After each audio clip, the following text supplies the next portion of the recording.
Okay, so good morning everyone. So for today, we'll be having a quick tour of my farm. So na-acquire natin itong farm na to back in 2017 or 2016. So ang total land area ng farm na to is almost 6,000 square meters.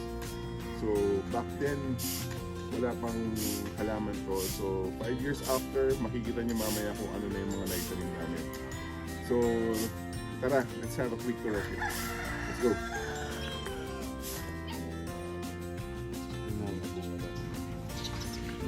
Oo. Nag-start na sila. Oo, nakatikim namin ng... Ang dami mulberry dun kina ano. Ano na. Wait, tignan mo yung may mga bunga na. Mulberry.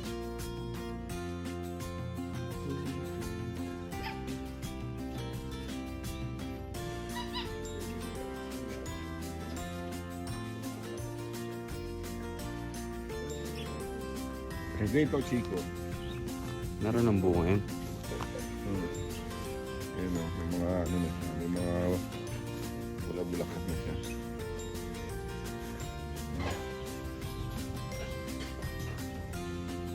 Ito yung mga unang naitanim dito sa farm. Ito yung mga citrus. So meron tayong mga kalamansi, meron tayong mga lemon, dalandan. So itong whole stretch na to, I think ito yung mga naunang naitanim. So hanggang dun sa dulo dun. Hindi.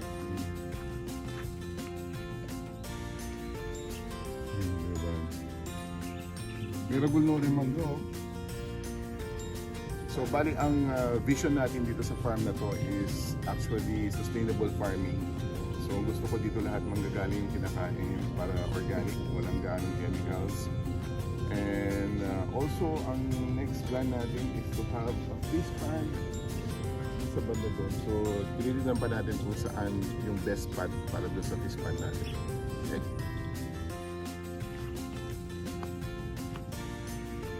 Malukay na rin yun eh. Half-top na rin.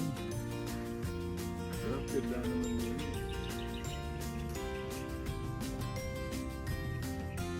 Yung half na yun eh. Malamang yung income gagaling yung lumayan.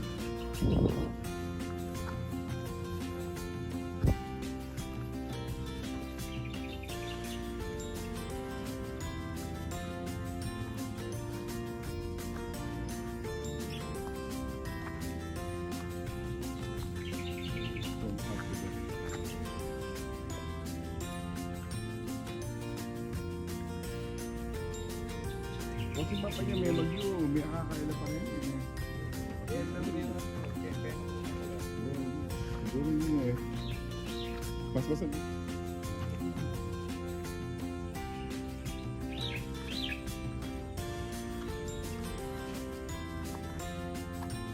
Nani ka?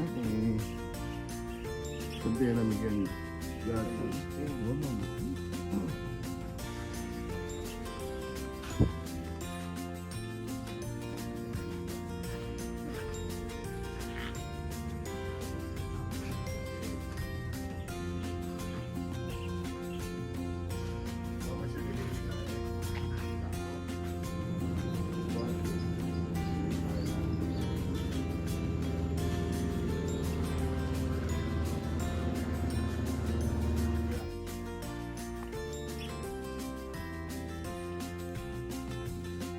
Hindi ako nabal. Ano lang kung kakuha yung Bangkok na ba rin?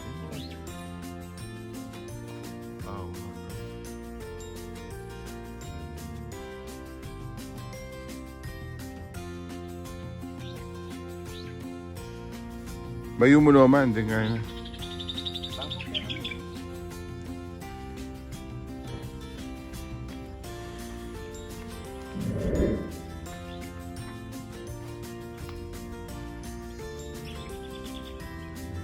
Last year, may yata siya. Ayan o.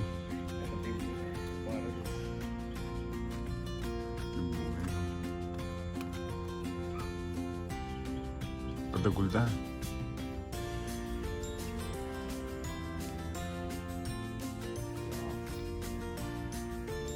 Ayan o. Palo. Ayan sa palo. May ano na. May bulaklak na. Ganda ng dahon niya.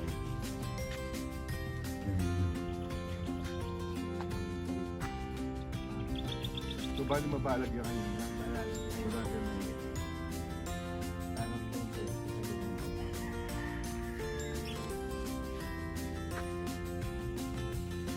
Yung mga sitaw yan, yung ano na yan, sitaw yan.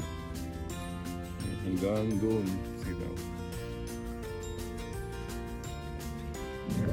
Nung tinanim namin yung mga kakao na yan, actually mga 50 yan, nakapalibot doon sa mga bakod. Yung sa bakod. So, unfortunately, dalawa lang ang tumubo. So, we will try again to...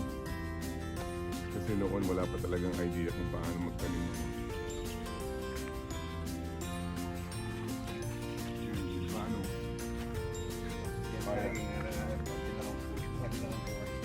Saging leather yan.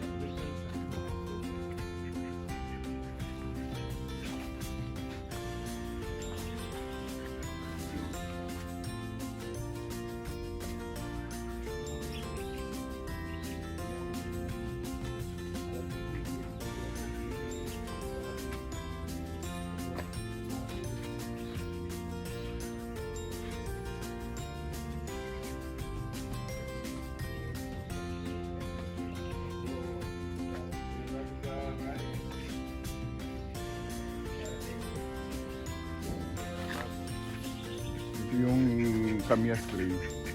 So ito yung isa sa pinakaunang tinanim namin dito. So yan, bubuha na siya. Actually, konti na lang yun. So, dati mas marami pa siya. Ito yung kamangga. Ito yung ano, suha. Suha to, no? Ito suha. So actually, yan mga magkakasabay yan, kasabay ng Kamias. So ito yung mga unang tinanim namin. Pero hindi pa yan. Tama rin to ng mga naunang na itanim. So itong siniguelas na lang. Yan. Usually mga siniguelas, mawawalan muna ng ano, yan, mga dahon before magbubuka. Pero hapon may nakita na ako ito dito. Mga bunga.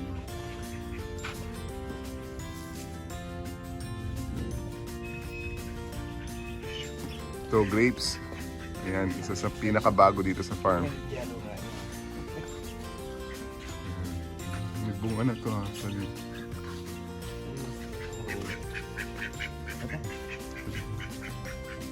Ayan, grapes.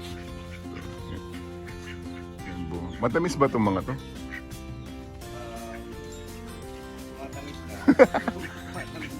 Ayan. Ayan, may bunga na isa. Tikman natin.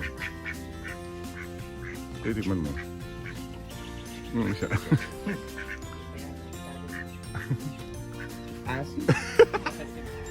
So ito yung Pinas version ng cherry. So aratilis.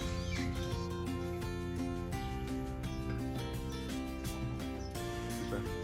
Oo.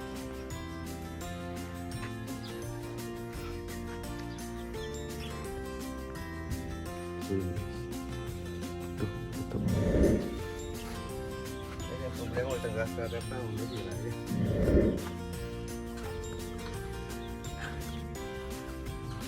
May chickens. Tagalan mo lang.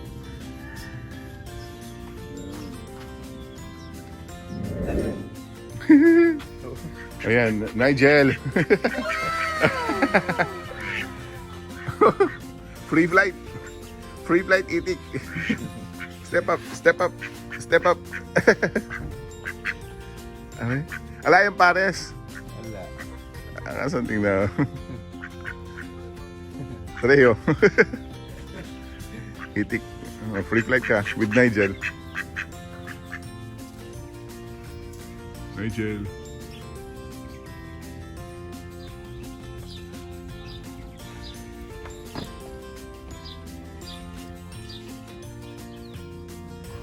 Yan, papaya. Yan, ano yan? Kamansi.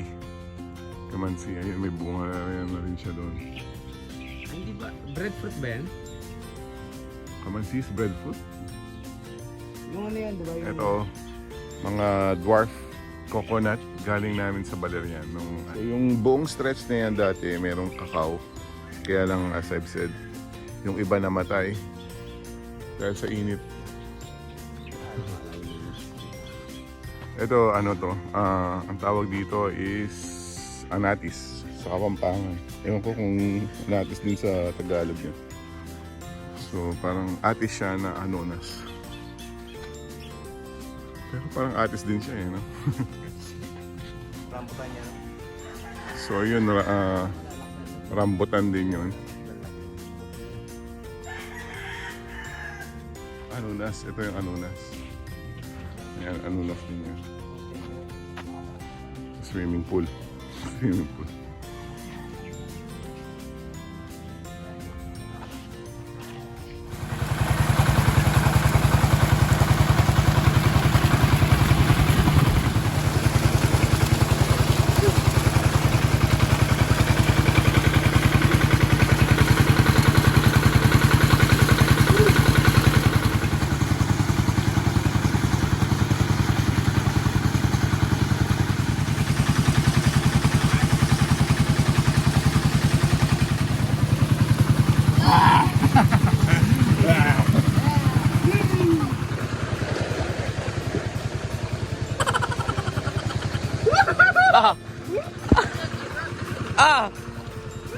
Talo ka! Babalik!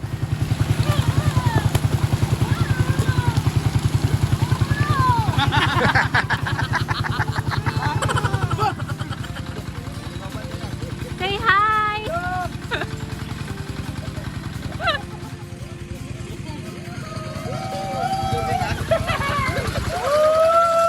Ginagawa mo!